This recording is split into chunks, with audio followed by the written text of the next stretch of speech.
महक की शादी रोहन से होती है। रोहन माँ बाप का इकलौता बेटा होता है, लेकिन फिर किसी कारण से रोहन की मौत हो जाती है।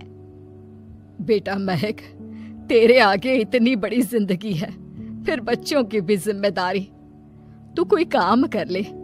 मैं तो कहती हूँ रोहन के ऑफिस में ही बात कर ले, शायद तेरे लिए कोई काम निकल आए। हाँ माँ जी, मैं भी यही सोच रही थी, लेकिन कैसे बात करूं, किससे बात करूं, कुछ समझ में नहीं आ रहा। अब वो क्या नाम था रोहन का जो दोस्त हुआ करता था, पहले तो बड़ा आता था हमारे घर। राकेश की बात कर रहे हैं? पर वो तो रोहन के बाद से कभी आया ही नहीं, पता नहीं कहाँ है वो। आया था, एक नहीं कई बार आया था, लेकिन मैंने बाहर से ही भेज दिया। घर के अंदर झांकता रहता था, मुझे ठीक नहीं लगा। अरे आपको तो पता नहीं क्या ठीक लगता है और क्या नहीं। उसका नंबर है मेरे पास, मैं आज ही फोन करती हूँ। सास राकेश को फोन लगाती है और शाम को घर आने का न्योता दे देती है। अरे आंटी, ओहो भाग्य हमारे कि आपने घर बुलाया। मैं तो कई बार आया, लास्ट टाइम तो अंकल से मुलाकात भी हो गई थी। हाँ, वो हम लोगों को निकलना था ना कहीं उस वक्त। अरे छोड़ो ना बेटा, बोलो क्या लोगे? आपकी बहू। क्या बकवास कर रहे हो राकेश? अरे मेरा मतलब ये है कि आपकी बहू कहाँ है? भाभी जी के हाथ की चाय की बस एक प्याली मिल जाती तो। महक चाय लेकर आती है, लेकिन वो जैसे ही राकेश की ओर देखती है, उसे राकेश पसंद नहीं आता। वो अंदर जाने को होती है कि अरे भाभी जी कहाँ जा रही है? बैठिए तो सबके साथ। जी नहीं, बच्चों को खाना खिला रही हूँ, आप माँ जी से बात करें ना। अंदर जाने के बाद सास कहती है, अरे बेटा राकेश, वो क्या है ना, वैसे तो तेरे अंकल जी की पेंशन आती है, साथ ही ऊपर 2 मंजिल मकान से किराया भी, तो हम लोगों का तो अच्छा चल जाता है। लेकिन महक, उनकी चिंता आप न करें आंटी, आदेश दें बस आप तो। देखो भाग्यवान, रहने दो, कोई बात नहीं, मैनेज हो जाएगा। अरे क्या मैनेज हो जाएगा अंकल, हमें भी बता दें। आप चुप रहिए जी। अब वो क्या है ना राकेश, तुझे तो पता है कि रोहन के 2 बच्चे हैं, उनकी पढ़ाई लिखाई का खर्चा बहुत है। हम ये चाह रहे थे कि रोहन के ऑफिस में महक को भी अगर कोई काम मिल जाता तो। क्यों नहीं आंटी जी, मैं हूं ना, मैं बात कर लेता हूँ। वैसे तो आप हाँ ही समझिए।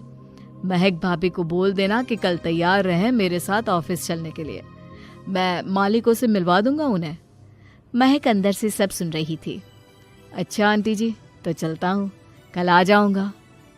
अच्छा भाभी जी, तैयार रहिएगा कल। राकेश तो चला जाता है, लेकिन ससुर सास पर बरस पड़ते हैं। मुझे ये आदमी एक पैसे का पसंद नहीं है। तुम इसे बोल दो कि हमें कहीं नहीं करवानी बहू से कोई नौकरी। अरे क्यों नहीं करवानी? सारा पैसा मैं इसके बच्चे और इसी पर उड़ा दूंगी, तो मेरी बेटी को क्या दूंगी? जरूरत क्या है तुम्हारी बेटी को तुम्हारे पैसे की? अरे वो तो पहले ही बड़े पैसे वाले घर की बहू है। अपनी बहू की सोचो जो अब तुम्हारी बेटी जैसी है। बच्चे रोहन की आखिरी निशानी है। अरे अपना भाषण अपने पास रखो, सारा दिन घर पर बैठी रोटियां तोड़ेगी, तो काम करे ना कुछ बाहर जाकर। बहू सब सुन रही होती है। वो अगली सुबह बिना मन के तैयार तो हो जाती है, लेकिन जैसे ही राकेश आता है, क्या बात है भाभी जी, रेडी हैं? तो फिर चले डेट पर, मतलब इंटरव्यू पर। महक सामने आती है कि सामने ससुर जी खड़े होते हैं। हाँ महक बेटा, आओ चलते हैं, मैं भी चल रहा हूँ। ससुर को तैयार देखकर राकेश का चेहरा बन जाता है। अंकल जी, आप परेशान हो जाएंगे। अरे रहने दीजिए ना, धूप भी बहुत है। वैसे भी स्कूटर में तो 2 लोग ही बैठ सकते हैं ना। तो तुम चलो, मैं बहू के साथ अपनी कार से आ जाता हूँ।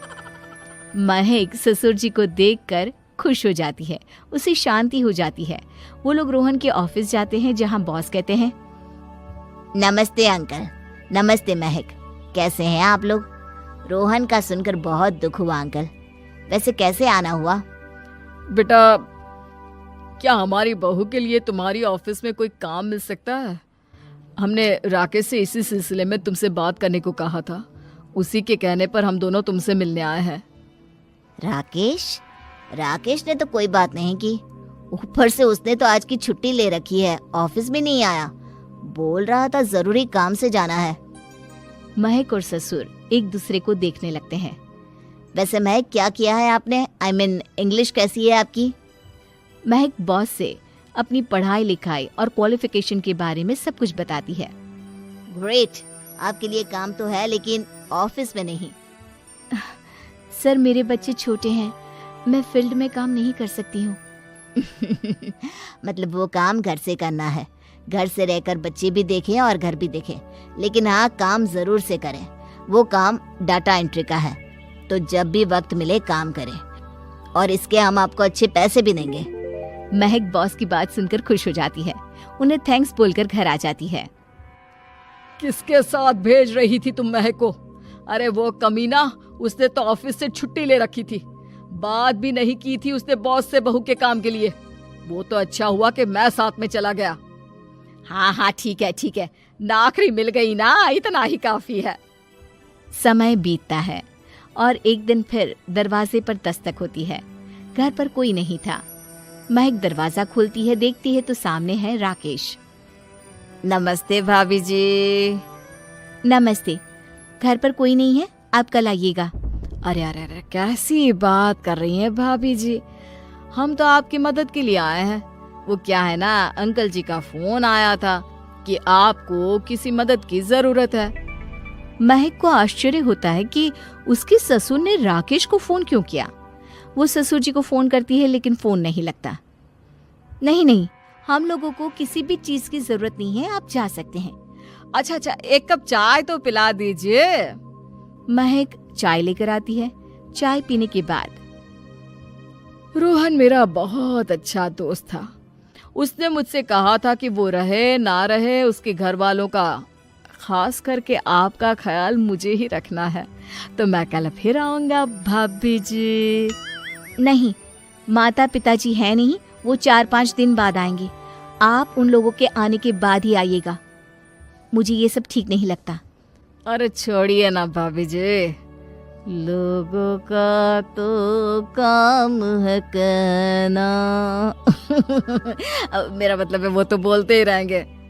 आता हूँ मैं कल। महक को अब गुस्सा आ जाता है। हमेशा शांत और मधुर बोलने वाली महक पहली बार जिंदगी में फैसला लेती है, और फैसला होता है राकेश को सबक सिखाने का। बड़े बेशर्म हैं आप। किसने कहा आपको कि आप आए? अरे भैया, साफ साफ बोला ना कि नहीं जरूरत है किसी की मदद की। मैं अकेले सक्षम हूँ अपना घर संभालने के लिए। आज आखिरी बार बोल रही हूँ, इस घर की तरफ आंख उठाकर भी देखा ना तो देख लेना, वरना वरना पुलिस के हवाले कर दूंगी। निकलो यहाँ से, या धक्के मार कर निकालूं। पुलिस का नाम सुनते ही राकेश वहां से 9-2-11 हो जाता है, और महक को अपने फैसले पर गर्व होता है।